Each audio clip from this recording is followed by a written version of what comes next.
saya sampaikan kepada Bapak Hatta Rajasa untuk mengajukan pertanyaan kepada Bapak Yusuf Kalla dalam waktu 1 menit. 1 menit mulai dari sekarang. Terima kasih Pak Muhammad Yusuf Kalla. Saya bertanya yang ringan saja Bapak. Untuk pencerahan saya, kita banyak mengenal revolusi, dan kita tahu revolusi biasanya suatu proses yang memang terkadang sulit dikendalikan dibandingkan reformasi misalkan. Nah, kira-kira bagaimana revolusi mental itu?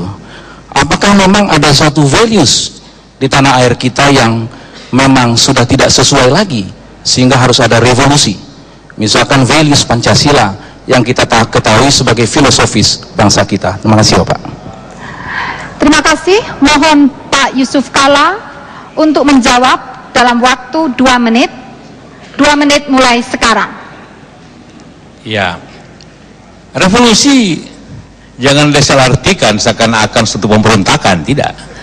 Revolusi ialah bekerja cepat, perubahan cepat. Karena kita mengetahui semua, Bapak calon capres setiap hari mengatakan kebocoran mental, artinya kalau kita tidak cepat, bagaimana kita bisa atasi itu? Bagaimana masalah-masalah nasional kita yang akibatnya karena mental manusia, bagaimana korupsi yang besar itu, bagaimana penyerangan keras, kalau ini kan asal-usulnya daripada perilaku mental bangsa. Nah, kalau kita hanya evolusi butuh 20 tahun, sudah habis negeri ini baru selesai. Jadi kita harus bekerja keras, bekerja bersama-sama. Ini tanggung jawab semuanya, sehingga pendidikan harus cepat, merata, pendidikan bermutu, budi pekerti yang baik. Itu tujuan-tujuan berbangsa kita. Ini bukan cepat, tapi lambat, karena kita sudah 60 tahun merdeka, sistem kita masih belum sempurna untuk mencapai tujuan-tujuan itu. Jadi masalahnya ialah waktu yang mendesak, dan semua kita apabila bekerja bersama-sama, gotong royong dalam hal pendidikan, seperti saya katakan tadi, tidak semua hal dirubah, tapi memasukkannya semua. Apabila kita bicara bahasa Indonesia, ya kita berikan budi pekerti itu, semangat itu dalam heroisme, bukan hanya cerita, tapi heroismenya kita masukkan. Apabila kita berbicara matematika, bagaimana kejujuran kita masukkan ke situ, sehingga angka-angka itu jangan dimanipulasi nanti pada waktu besar. Contohnya, itu semua akan menjadi bahagian, sehingga dalam waktu tidak terlalu lama hal itu dapat kita jelaskan, dan dengan biaya yang besar, pendidikan kita besar, guru harus diperbaiki dengan cepat, ketunjangannya harus diperbaiki dengan cepat. Itu semua yang kita sebut suatu proses yang cepat. Proses cepat itu kan namanya revolusi. Terima kasih. Untuk selanjutnya, saya persilakan Bapak Yusuf Kalla untuk mengajukan pertanyaan kepada Bapak Hatta dalam waktu maksimum 1 menit. 1 menit mulai dari sekarang.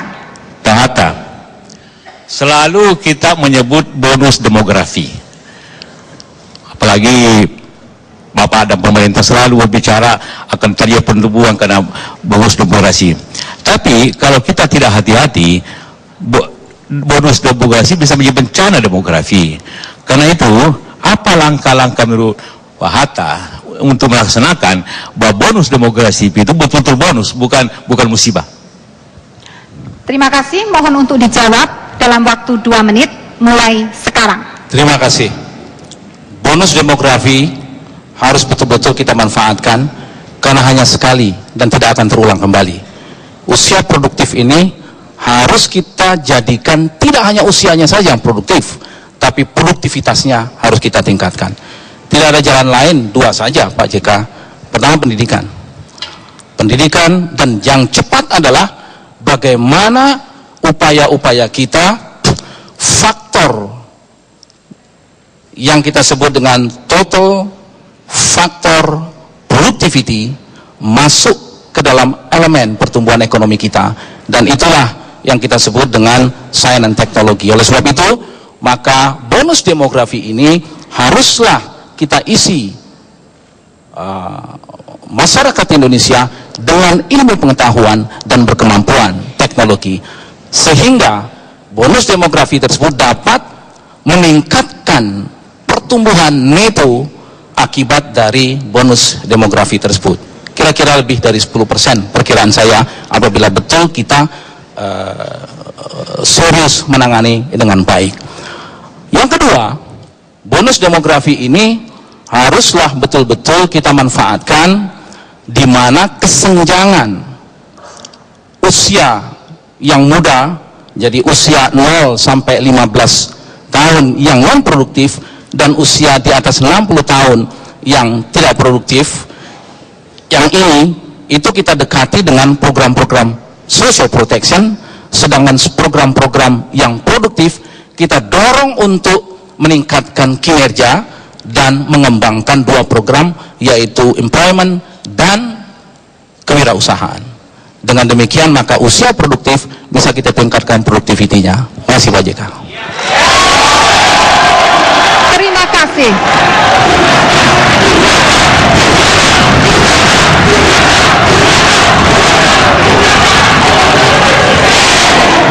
Berikutnya, saya persilakan Bapak Hatta Rajasa untuk memberikan pertanyaan kepada Bapak Yusuf Kala dalam waktu maksimum 1 menit.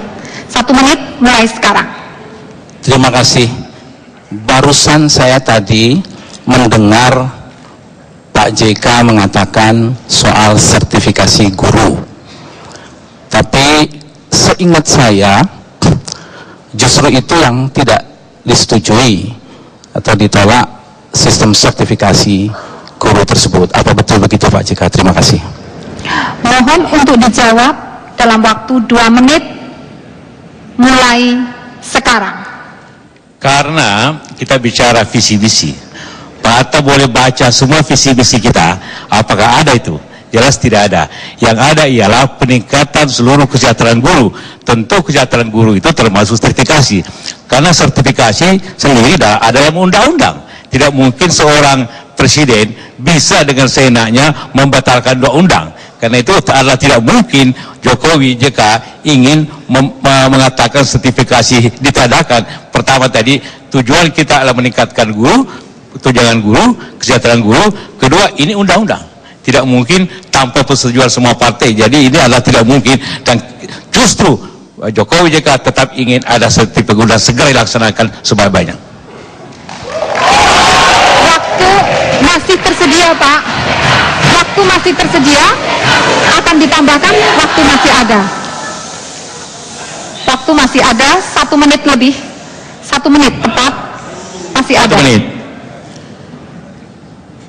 Kita masih mengirim, karena ini masalah sumber daya manusia.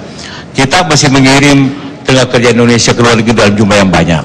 Banyak yang mengalami masalah-masalah di negara-negara Timur Tengah juga di tetangga kita. Pertanyaannya, apakah kebijakan mengirim tenaga TKI itu masih dipertimbangkan atau dilanjutkan atau dihentikan? Bagaimana menurut pendapat Pak Hatta? Mohon maaf, langsung saja dijawab dalam Waktunya pendek sekali. 2 menit Pak. Saya Baik. berikan waktu 2 menit mulai sekarang. Mohon Baik, maaf. terima kasih.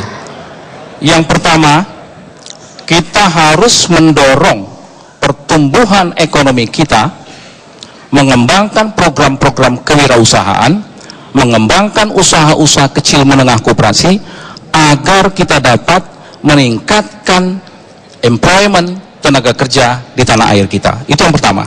Sehingga bangsa kita akan menjadi bangsa yang bermartabat, bangsa yang terhormat, tidak sekedar mengirim tenaga rumah tangga misalkan dan sebagainya. Oleh sebab itu kami berpendapat yang pertama itu harus kita lakukan Pak JK.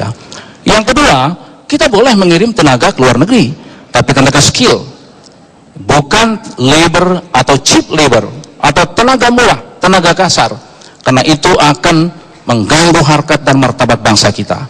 Oleh sebab itu, yang ke luar negeri harus memiliki skill tertentu, harus memiliki kemampuan untuk meningkatkan pendapatannya dan mampu bersaing dengan negara-negara lain. Sedangkan untuk tenaga kerja wanita, saya berpendapat sebaiknya kita moratorium karena terlalu banyak persoalan-persoalan yang menyangkut case, legal case yang mengganggu harkat dan martabat bangsa kita. Terima kasih. kasih.